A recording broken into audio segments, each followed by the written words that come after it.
perspective presented by the New Orleans Secular Humanist Association, following a few principles of humanism. We're committed to the use of science and reason for understanding the universe and for solving human problems. We're skeptical of untested claims of knowledge, but we're open to new ideas. We are concerned with securing justice and fairness in society and in ending intolerance and discrimination. We are committed to the total separation of religion and government. We affirm humanism as a realistic alternative to the theologies of despair and the ideologies of violence. We reject the concept of an afterlife and believe in living a full and rewarding life here and now. We value and respect each individual's right to judge and lead their lives according to their own position, as long as it's respectful of other people, living in a free society. We hope you enjoy today's program and others in the weeks to follow. I'm Harry Greenberger, and today you're going to be treated to something that I have not done previously, and that is, it's going to be a solo show today. My guest, who was scheduled for this morning, had a last-minute crisis, and I didn't want to lose this opportunity to tape another show for you folks to see on television and on YouTube and our website where we can be found. Just to give you some background, I have been, not knowing the name Secular Humanist, but I have been one most of my life, but also kept it to myself, as many of you watching this show do, and many others who are not watching, for one reason or another, feel that they cannot openly acknowledge that they are non-believers. But about 14 years ago, a group of us got together in a library out in Metairie to form the New Orleans Secular Humanist Association. And I was elected as the first president of that organization. Shortly after that, the Times-Picayune sent a reporter out to my home, and they did an article about our organization and about my being the leader of that group. So I was out of the closet, quite definitely out for anyone who read the Times-Picayune. Surprisingly, following that, I didn't receive any negative responses of any kind, but I found that people who I'd worked with came to me and said, well, they also were non-believers. I had a telephone call from a man I had known through business and who was very active in his temple and the Jewish Community Center. And he called to tell me that in spite of his connections with those religious organizations, he was an atheist as well, the same as I was. So what I'm trying to say is, there are a lot of you folks out there, and there are many reasons why people feel a little uncomfortable or maybe intimidated about openly acknowledging that they no longer believe in a super being. Because in some cases it could be detrimental to their employment or their family relations or for whatever reason. However, in this country today, there is a very rapid and growing movement into the secular world. Just to give you some example, I'm looking at an article here that was written in 2010, and one of the survey groups did a self-reported church attendance survey. And this is what came of that. There was an obvious clue in hindsight that the survey numbers were hugely inflated. Even as pundits theorized about why Americans were so much more religious than Europeans, quiet voices on the ground asked how, If so many Americans were attending services, the pews of so many churches could be deserted. If Americans are going to church at the rate they report, the churches would be full on Sunday mornings, and denominations would be growing. What they found was that actual church attendance rates for Protestants and Catholics were approximately 1/2 of what people reported.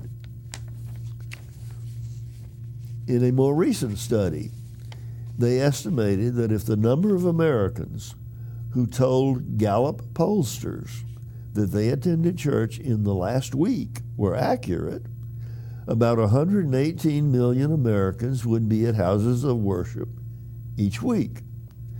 By calculating the number of congregations, including non-Christian congregations, and their average attendance, they estimated that in reality about 21% of Americans attended religious services weekly.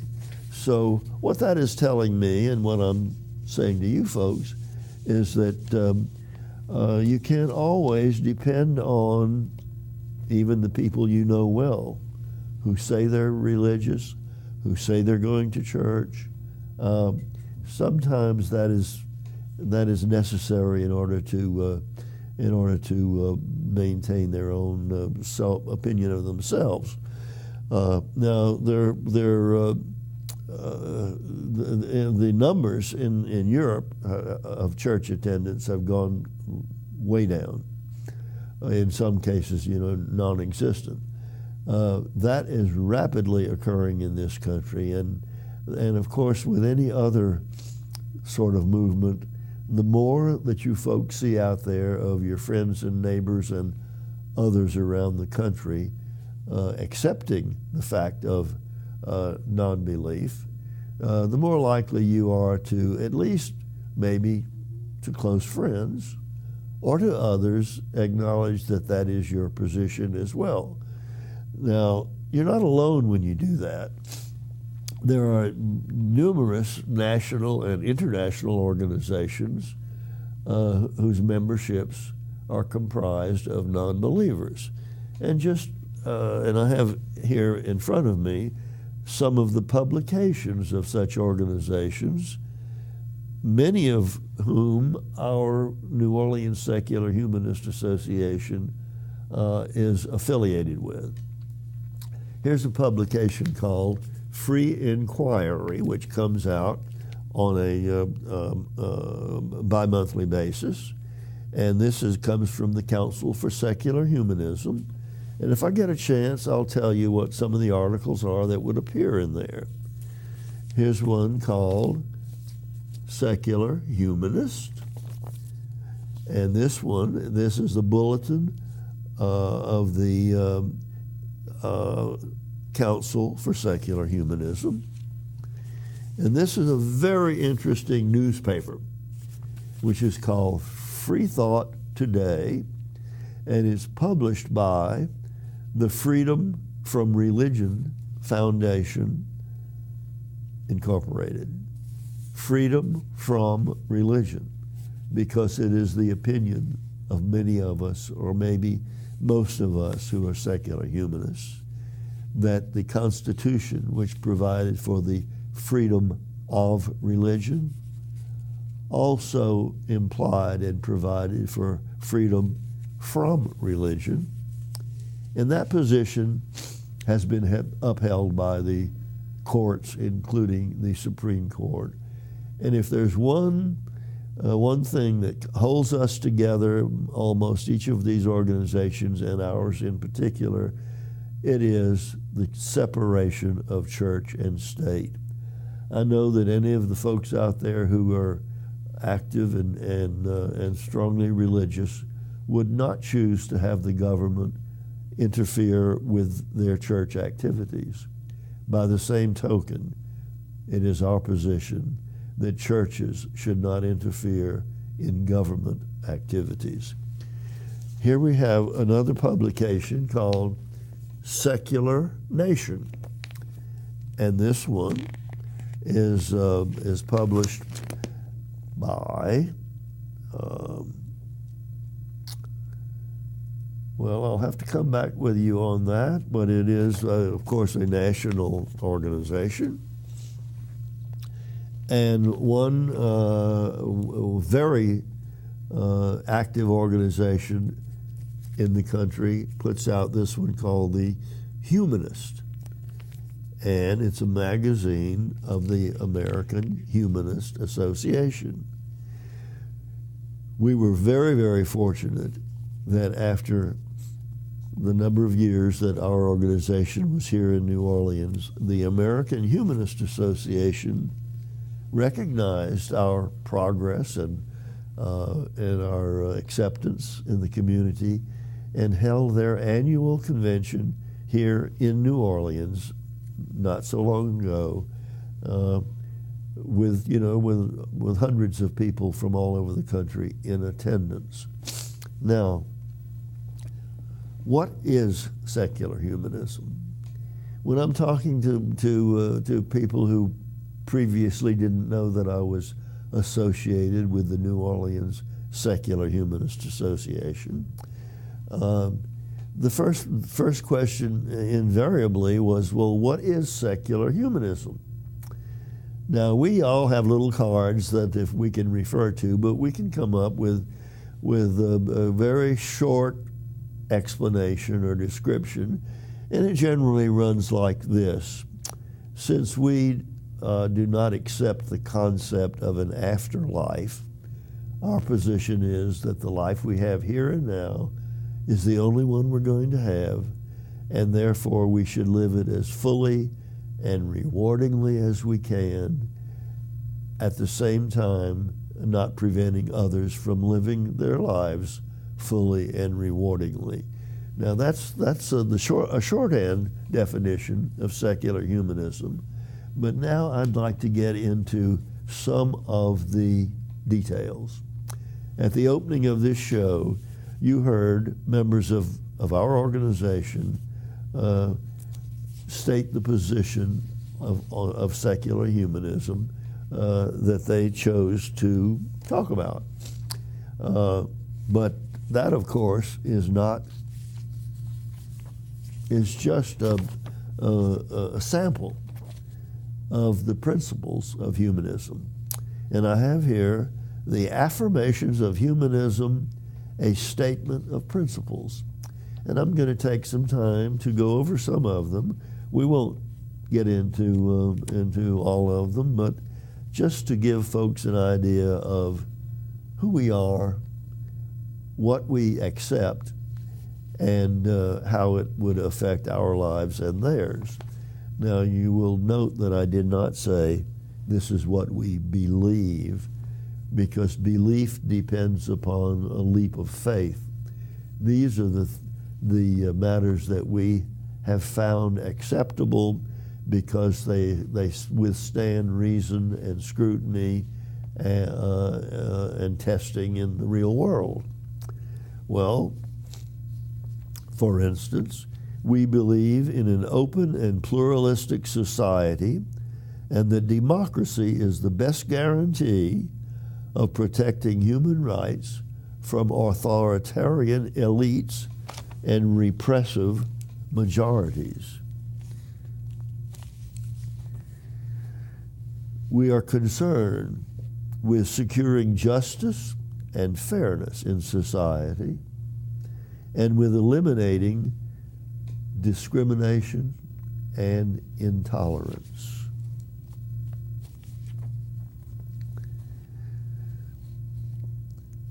We want to protect and enhance the earth, to preserve it for the future generations, and to avoid inflicting needless suffering on other species.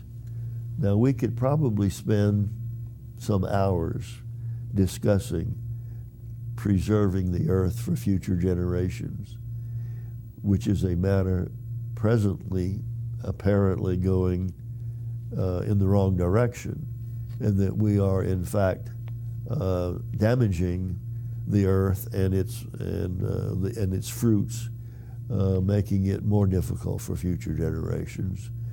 And at the same time, when we are avoiding needless suffering on other species, that doesn't mean that we're all vegetarians.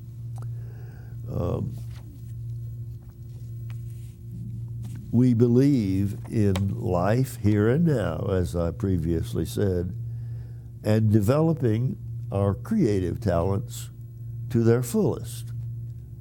Why shouldn't we? We believe in the cultivation of moral excellence. Abraham Lincoln has been quoted as saying, "When I do good, I feel good. When I do bad, I feel bad. That is my religion." Now, it was also his expression of his morality.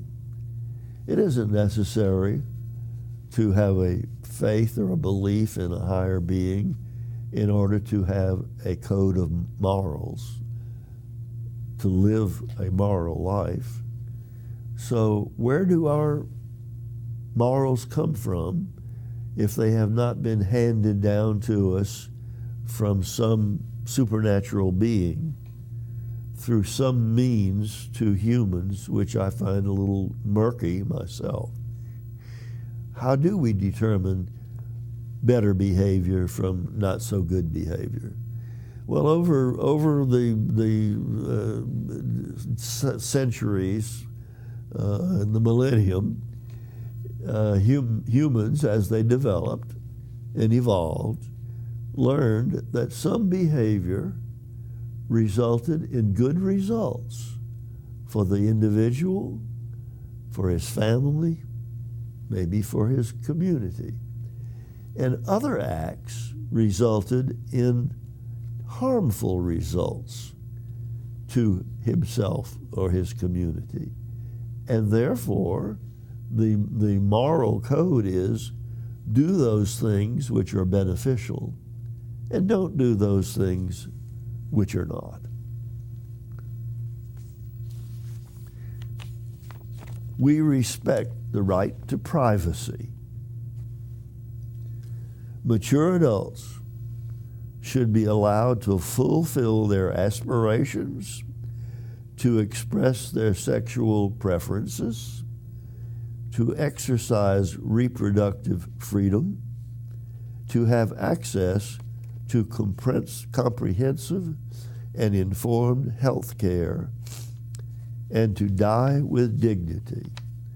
And I'd like to talk about death with dignity. It is only because of the religious influence that people in this country who may be suffering painful, near-death conditions cannot get help in ending their lives. There are I think two states in this country which provide for physician-assisted dying. And in those cases, you must have two doctors report that you have only 6 months to live. We need to go even beyond that. If a person, a human being, has any right at all, it is a right to determine when they feel that their life no longer has any value and they are ready to end it. Presently, you just can't do that in this country with any sort of assistance. Of course, you can buy a pistol and blow your brains out, but that is not death with dignity.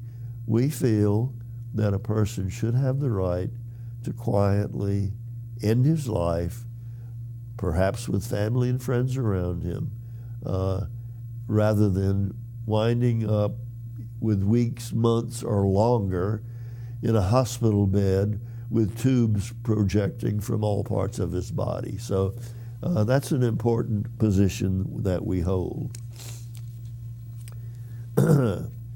We believe in the common moral decencies altruism, integrity, honesty, truthfulness, responsibility.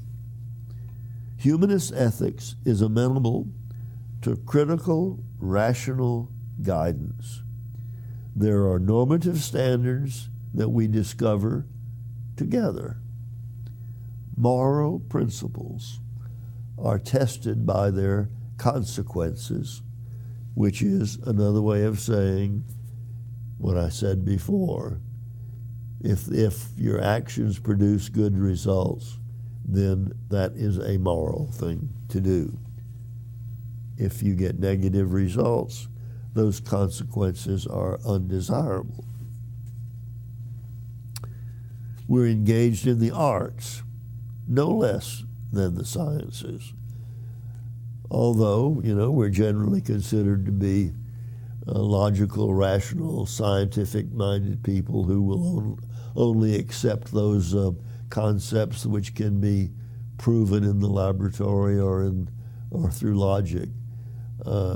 That doesn't mean that we limit ourselves to the sciences.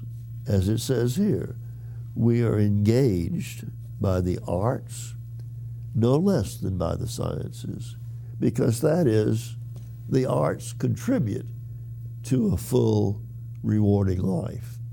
And many of you who have watched this show know that I have had guests on this program who are involved in the arts, and I discuss with them how what they are doing is contributing to the happiness and enjoyment and fulfillment of those of us who have the pleasure of viewing their visual art, hearing their music, of seeing their stage productions.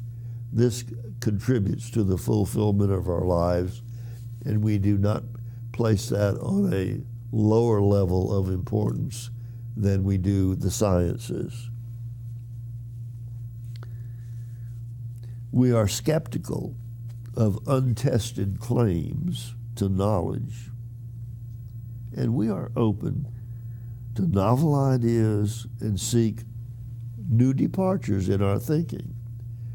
If some position that we hold can later be proven to be invalid, we're perfectly willing to take that one off our list and look at the new discoveries. We believe in optimism rather than pessimism, hope rather than despair, learning in the place of dogma. I'm sure you all understand when we call something dogma, which is something handed to us as a truth, take it or leave it, don't ask, don't question the source, which very often is the supernatural. We believe in truth instead of ignorance, joy rather than guilt or sin, tolerance in the place of fear, love instead of hatred, compassion over selfishness, beauty instead of ugliness, and reason rather than blind faith or irrationality. Now, I'm sure that almost everything in there, even believers could support. But when we say joy rather than guilt or sin, and I frequently tell people that what I consider a really sad condition is when persons who are very devout believers in an afterlife live this life not enjoying all that is available to them, denying themselves many of the legitimate pleasures of living, because what they're doing is preparing themselves to be acceptable in an afterlife. Fortunately, when they die, they don't know that that was a huge mistake. Now, there are people who will say to us, when you die and find out you were wrong, you're in serious trouble. We don't find that to be a matter of great concern to us.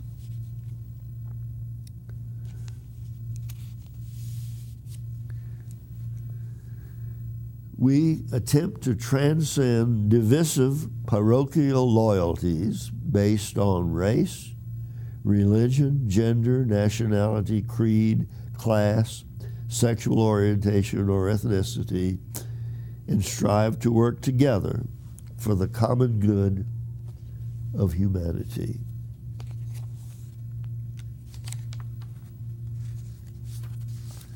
We believe in the fullest realization and the best and noblest that we are capable of as human beings. Let us not waste our lives and our opportunities because someone who says he's speaking in the name of the supernatural deity restricts some of our pleasures of life. What I'm saying to you folks is, now that my time is up, if you are a secular humanist and now realize it, tell a few folks and live the life that you can really enjoy. See you again.